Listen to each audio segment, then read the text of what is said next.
কুয়াশা ভরা সকালে ঘুম থেকে উঠে যাচ্ছি একটু দোকানের দিকে। আর এই দেখো সূর্য মামা সবে উকি দিচ্ছে, আর আমি তো ঠান্ডায় এতটা কাঁপছে কি বলবো তোমাদেরকে। আর রাস্তা কিন্তু একদম ফাঁকা, যেহেতু শীতকাল কেউ রাস্তায় বাড়ি হয় না দরকার ছাড়া। তো এই যে পাকা রাস্তায় চলে আসলাম দোকানে চা খাওয়ার জন্য, কিছু জিনিসপত্র নিয়ে এখন বাড়ি চলে যাচ্ছি। ঠান্ডা পড়ছে যা। শুভ সকাল বন্ধুরা, কেমন আছো তোমরা? আশা করি তোমরা সবাই অনেক ভালো আছো, সুস্থ আছো, আমরাও ভালো আছি। চলে আসলাম আর একটা নতুন ভিডিও নিয়ে। তো সকাল সকালে দোকানে চলে গিয়েছিলাম, গিয়ে এই যে চা খাওয়ার জন্য জিনিস নিয়ে আসলাম। তো এখন চাটা বানাবো, বাচ্চারা স্কুলে চলে যাবে আজকে যেহেতু সোমবার। তো যাই গরম গরম চা বানিয়ে নিই। আর এত শীত করছে কি বলবো তোমাদেরকে, শীতে পুরো কাঁপছি। ঠান্ডার কিন্তু এই শীতে নাইটি পরেছি, তাও মানে ঠান্ডা মানছে না। তো প্রথমে গরম গরম চা খেয়ে নিই, তারপরে দেখি কি রান্না বান্না করা যায়। রাতে কিন্তু গ্যাসটা মুছেই রাখি, কিন্তু তারপরও আমার একদমই ভালো লাগে না। সেই জন্যে রান্না করার আগে কিন্তু আমি একটু মুছে নিই। তো চাটা আমার হয়ে গেছে, এখন সবার জন্য বেড়ে নিচ্ছি। আর এই শীতের দিনে কিন্তু বাইরে বসেই চা খেতে ভীষণ ভালো লাগে। তো সবাই মিলে বাইরে রোদ্রের মধ্যে বসে কিন্তু আমরা চাটা খাবো। তো সবাই কিন্তু ঘুম থেকে উঠে পড়েছে, বাচ্চারাও মুখ টুক ধুয়ে চলে এসেছে। তো চাটা খাইয়ে বাচ্চাদেরকে স্কুলে পাঠিয়ে দেবো। আর এই যে এই পপগুলোই কিনে নিয়ে আসলাম, এটা কিন্তু 25 টাকা, এক প্যাকেট 25 টাকা নেয়। আর তার সাথে কিন্তু এই যে একটা বন নিয়ে এসেছি মেয়ের জন্য, যেহেতু মেয়ে তো পপ খেতে পারবে না, ভাবলাম যে মেয়েকে একটু বন দিয়ে একটু গাখির দিয়ে যদি ভিজিয়ে খাওয়া যায় ভালো হবে। চাটা বানিয়ে নিলাম, এখন রোদ্রের মধ্যে বসে সবাই মিলে খাবো। আর এই যে এইগুলো কিন্তু দোকান থেকে কিনে নিয়ে আসলাম। তো 5 জনের জন্য এই চা বেড়ে নিয়েছি, চলো এখন খাওয়া যাক। আর তোমরা যদি খাবে তাহলে চলে আসো।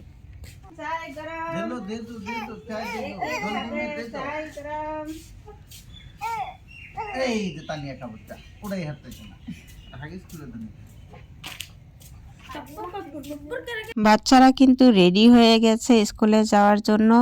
তো ওদেরকেও খাইয়ে দাইয়ে স্কুলে পাঠিয়ে দিলাম। আর আমরা কিন্তু অনেকক্ষণ বসে বসে গল্প করছিলাম, রৌদ্রের মধ্যে থেকে একদম উঠতে ইচ্ছে করছিল না। তো চাটা খেয়ে চলে আসলাম বিছানাটা গোছাতে। এই বিছানাটা একদমই আমার গোছাতে ভালো লাগে না শীতকালে, এত লেপ কাঁথা ভাঁজ করতে আমার ভীষণই বিরক্ত লাগে। কিন্তু কি আর করব, প্রত্যেক দিনই ভাঁজ করতে হয়। তো ওই যে প্রথমে লেপটা ভাঁজ করে ওই সোফার উপরে রেখে দিলাম। তার কারণ যদি বিছানাটা ঠিক করার পর যদি লেপটা ভাঁজ করি না, আবারও কিন্তু চাদর টাদর এসব কিন্তু এলোমেলো হয়ে যায়। সেই জন্য আমি কি করি, প্রথমে লেপ কাঁথা যা থাকে সমস্ত ভাঁজ করে নিয়ে তারপর আমি বিছানাটা ঝেড়ে পেতে নিই। তারপর কিন্তু লেপ কাঁথা কম্বল এসব সাইডে রেখে দিই। তো এখন এই সোফার উপরটাও কিন্তু একটু ভালো করে ঝেড়ে মুছে নিচ্ছি। তো বাচ্চা থাকলে যা হয় আর কি, এখন তো বাচ্চা কাচ্চা নেই বাড়িতে, শুধু মেয়ে আছে, মেয়ে তো খেলছে। আর আমার বোনকে কিন্তু আদা রসুনের এইসবের কিন্তু খোসা ছাড়াতে দিয়েছি। আর আমি বিছানাটা তুলে একটু একটু ঘরটা গোছগাছ করে চলে আসলাম হাজব্যান্ডকে একটু সাহায্য করার জন্যে। ওকে আমি একটা বাঁশ কাটতে বলেছি, তার কারণ বাড়িতে একটু কাজ করব, সেই জন্যে বললাম যে একটা বাঁশ কেটে দাও, তারপর কিন্তু কাজটা করা হবে। তার কারণ কালকে তো রবিবার ছিল, কিছু চারা গাছ কিনে এনেছি, ওইগুলোই লাগাবো। আর আমাদের বাড়িতে এত ছাগল আসে কি বলবো তোমাদেরকে, যে কোনো গাছ মানে পোতার পরে কিন্তু খেয়ে নেয়। কালকে যে চারা গাছগুলো কিনে এনেছিলাম ওইগুলোই কিন্তু মানে বাইরে রেখেছিলাম, ওইগুলোই কিন্তু গাছের চারা গাছেরা মাথাটা খেয়ে নিয়েছে। কি বলবো, কি মানে একদম এতটা খারাপ লাগছিল। তো আমার কিন্তু ঘর দুয়ার গোছানো হয়ে গেছে, কাপড় চোপড় সব ভাঁজ করা হয়ে গেছে, অনেক কাপড় কিন্তু জমেছিল। তো এখন ঘরটা মুছে নিচ্ছি, দুটো ঘরই কিন্তু আমি ভালোভাবে মুছে নেব। তো এই যে দেখো ঘর কিন্তু একদম পরিপাটি পরিষ্কার মোছা হয়ে গেছে, এই ঘরটাও একদম পরিষ্কার। এখন কিন্তু আমরা এই যে চলে আসলাম রান্না করার জন্য। কি রান্না হবে বলো তো তোমরা, তোমরা কি কিছু বুঝতে পারছো? তো চলো আমি বলেই দিই, আজকে হবে খিচুড়ি রান্না। কালকে তো ফ্রাইড রাইস করা হয়েছিল, আজকে ভাবলাম যে খিচুড়ি খাবো। মানে আমার হাজব্যান্ডের ইচ্ছেই রান্নাগুলো করা হচ্ছে। ও কিন্তু এমনিতে খিচুড়ি খায় না, ওর গ্যাস হয়ে যায়, কিন্তু আজকে কালকেই বলেছিল কালকেই বানাবে, কিন্তু অনেকটা রাত হয়ে গেছিলো, সেই জন্য কিন্তু বানানো হয়নি, শুধু ফ্রাইড রাইস বানানো হয়েছিল আর মাংস রান্না করা হয়েছিল। তো এইদিকে কিন্তু আমি রান্নাটা বসিয়ে দিচ্ছি, আর ওদিকে কিন্তু আমার হাজব্যান্ড কাজ করছে। তো ও দেখছিল কিভাবে বেড়াটা দিলে ভালো লাগবে দেখতে, ওটাই আর কি ও ট্রাই করছিল, আর আমি এদিকে কিন্তু রান্নাটা বসিয়ে দিচ্ছি। আর এই দেখো কলসি দিয়েই কিন্তু পানিটা ঢেলে দিচ্ছি, যেহেতু জগটা ঘরে রাখা আছে। তো বোনকে বললাম নিয়ে আয়, ও আর আনতে আনতে কিন্তু আমি কলসি দিয়েই কিন্তু পানিটা ঢেলে দিলাম। আর প্রথমে কিন্তু সবজিগুলো ভালো করে ভেজে নেব, নিয়ে তারপর কিন্তু চাল ডালের সাথে মেশাবো।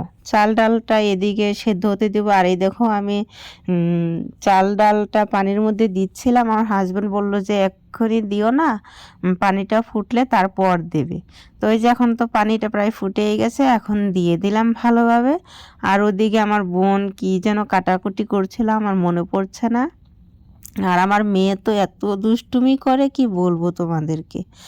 আর এই যে এই মরিচগুলো ভাজা হবে বেসন দিয়ে, ওটাই আমার বোন মাখিয়ে নিচ্ছে, মানে সবাই আর কি মিলেমিশে রান্নাটা করা হচ্ছে।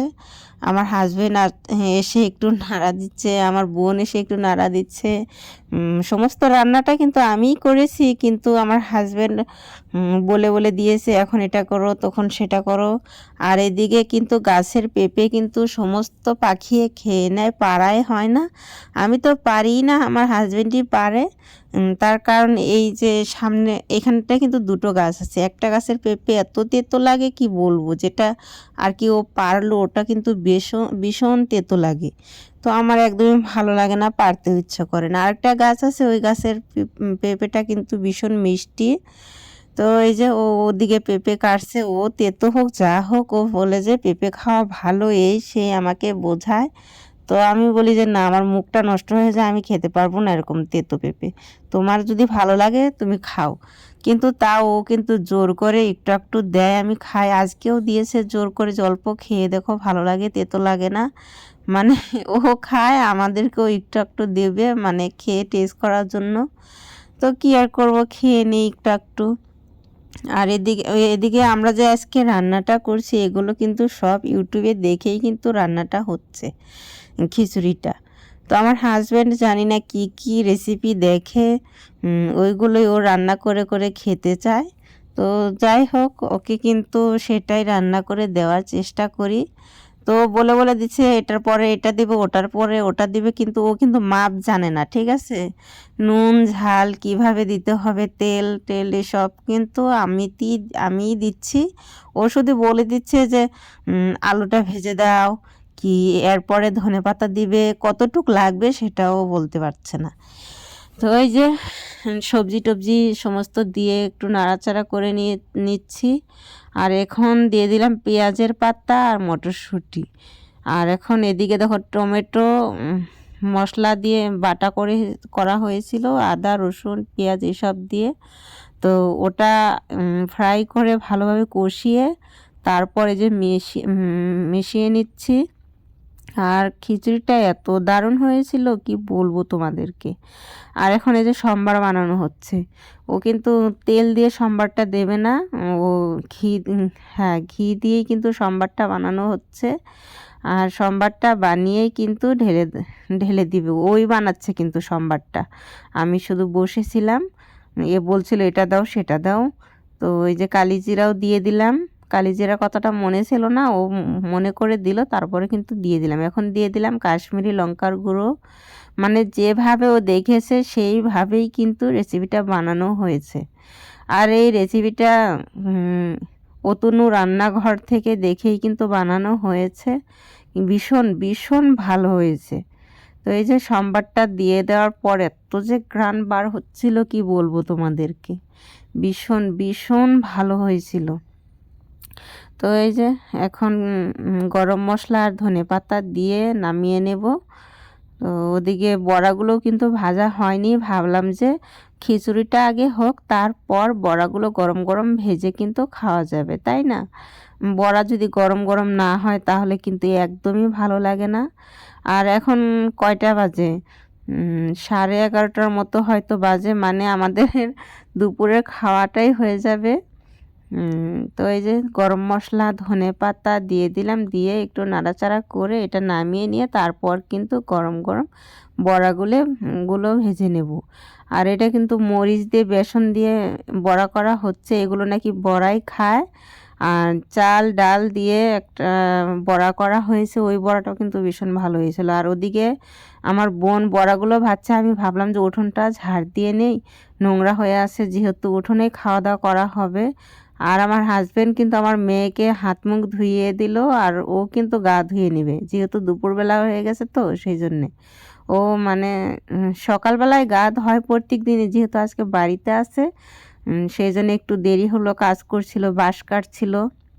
তো এই যে এখন পাঁপড়গুলো ভেজে নিচ্ছে ও টুকরো টুকরো করে নিয়েছে পাঁপড়গুলো, যেহেতু তেল কম আছে তো সেজন্য ওই বললো যে টুকরো টুকরো করে দিই, তাহলে ভালো ভাজা হবে। বললাম ঠিক আছে। তো একজনে দু তিনটে পিস করে নিয়ে খাওয়া যাবে। আর এই দেখো সমস্ত বড়াগুলো কিন্তু ভাজা হয়ে গেছে, এত ভালো লাগছিল না দেখতে। তো এই যে আমার হাজব্যান্ডের জন্য বেড়ে নিচ্ছি, ওকে একটু ভালো করেই খেতে দেব। ও যেহেতু খেতে চেয়েছে তাহলে তো ওকে ভালো করে একটু দিতে হবে, তাই না? ওর জন্যই তো সব কিছু। তো ওকে একটু বেশি করে দিব। ও বলছিল এত দিও না, এত দিও না। আমি মানে জোর করে দিচ্ছিলাম, কেন তোমার এত খেতে ইচ্ছে করছে, তাহলে খেতে পারবে না কেন? খাও, যদি বেশি হয় পরেরটা পরে দেখা যাবে। তো দুটো দুটো করে বড়া পাঁপড় সব কিছু দিয়ে তারপর কিন্তু ওকে দিয়ে দেবো। ভিডিওটা তোমরা দেখতে থাকো, আশা করি তোমাদের অনেক ভালো লাগবে। কি গো, বলবা কিন্তু খেয়ে দে, ঠিক আছে? কিরকম হয়েছে? দেখতে যে দারুণ হয়েছে। গ্রানটা তো সেই আসছে একদম।